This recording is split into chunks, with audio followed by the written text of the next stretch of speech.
pasti pernah denger yang namanya ramalan, perdukunan, astrologi. Abis dengerin penjelasan Ko Wenpin sih, gue makin tertarik sejujurnya soal ilmu ini.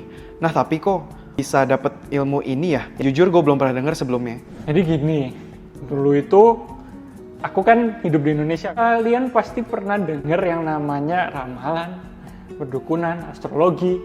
Dan semua itu menurut aku sih, zaman dulu sih nggak masuk akal, nggak make sense sama sekali lah.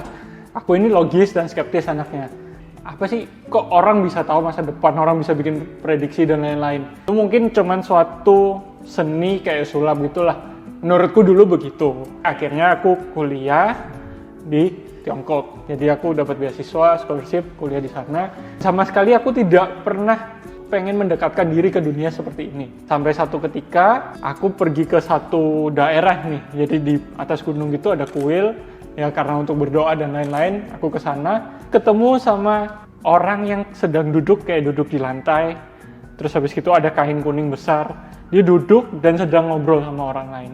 Ternyata yang dia lakukan adalah menghitung Pakzi namanya. Kalau di Tiongkok itu namanya Suanmi Guamia. Aku lihat-lihat ini orang ngapain ya kan. Dua orang lagi ngobrol. Aku dengar samar-samar ngasih tahu ini hati-hati atau ini itu. Kliennya udah pergi, aku ditanyain, mau hitung juga nggak? Aku bilang nggak, aku mah nggak percaya beginian. Nggak usah, thank you. Aku bilang begitu, terus aku mau pergi. Dia stop, dia bilang, kamu mau belajar aja nggak?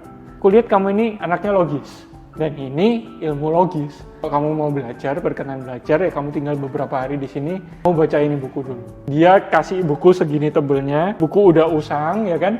Udah tua banget. Setelah itu, aku baca halaman pertama, kedua, ini apaan? Kayak buku matematika gitu, jadi ada rumus hitungan, ada ya segala macem lah. Aku kira, gak penting banget lah.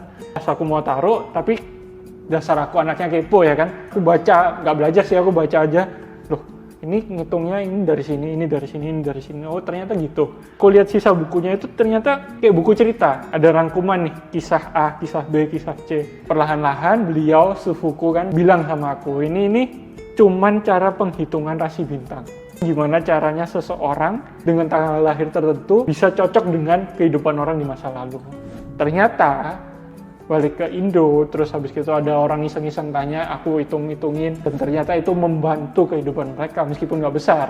Akhirnya baru menyadari ini ilmu, ya bisa bermanfaat lah buat orang lain. Dan aku kurang lebih seperti itu.